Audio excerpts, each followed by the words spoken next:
How do we understand the current waves of protest is a good question, and something that I've been thinking about for the last few years, whether it's Occupy or the Indignados, the anti-austerity protests in Europe or in Greece. In Canada, we have a wave of protests connected to Idle No More. And then, of course, there have been student protests in Quebec and in Chile, and waves of protest in Brazil. And so it feels like the world is erupting. And so how do we understand what's going on? Why now? And why are they taking the form that they're taking? A lot of people have made arguments that say that these waves of protest have common features, in that they are very much about converging on common spaces, public spaces, that there is an emphasis on direct action, that they are mobilized through social media. And these are all elements that we're seeing in these different waves of protest, but they don't quite explain what's going on. So now we don't yet have the data. This would be a big project to figure out exactly what's going on and why is it going on. And I would love to have that data, but what we have now are bits and pieces of the data together.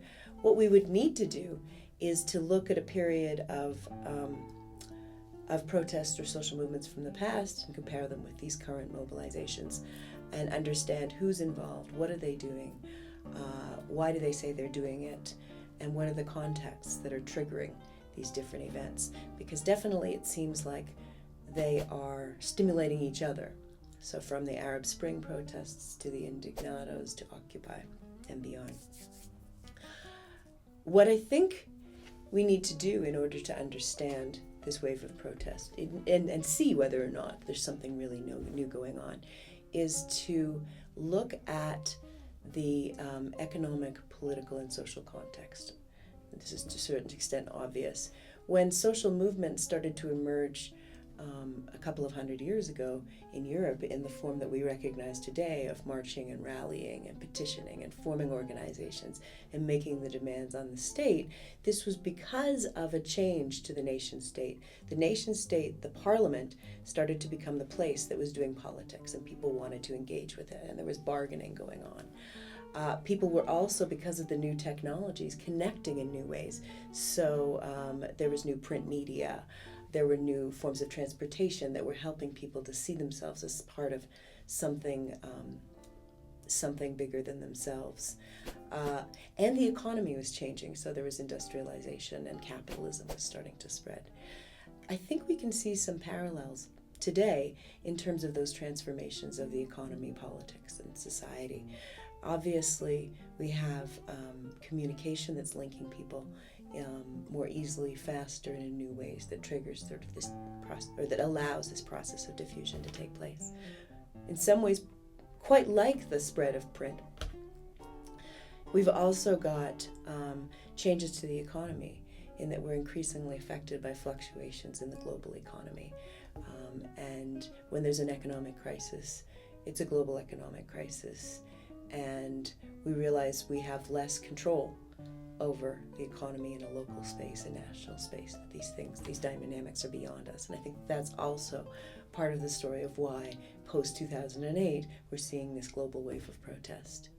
We also have a consolidation of power happening at the global level, that decision-making is happening outside of popular control. Right? So multinational corporations and international financial institutions now have increasing influence across the globe, and they're not accountable to a population in the same way that, say, a democratic nation-state relationship is. So I think that these three processes are tied to the current wave of protest in the form that it takes. It makes sense to me that people are less focused on making demands on the nation-state when it becomes clear that the nation-state isn't necessarily able to control the economic context. That social media and the internet are connecting people across vast distances, allowing them to build these common identities, take on symbols, and share mobilization. it makes sense to me that there's this new form of power in the global context that are playing out here, and that movements are saying, we're not going to demand anything on you because you're not listening to us. Global inequalities are part of this, and instead we have to create a new and different world. Now, this isn't every protest, but these are sort of some of the features that I think we're seeing in these different waves of protest, and it's really unclear as to where we're going and what that's going to mean, because these waves of protest aren't necessarily changing the global structure. Not yet, anyway. There's an awareness of them. There's a repeated mobilizations. These mobilizations tend to be pretty short. They're big. They're exciting. But we don't know how to evaluate them in terms of the outcomes, right? So there's a lot of questions and there's a lot of research that needs to be done. So I guess what we would need to do is to get people on the ground looking at these movements in order to understand what's going on, and looking at the institutions and the context and the networks that are connecting them. I think that's where we have to find also, as somebody who's just an ordinary person, hope, right, for the future, because the current system obviously isn't serving the needs of most people, and so we need to create a different world.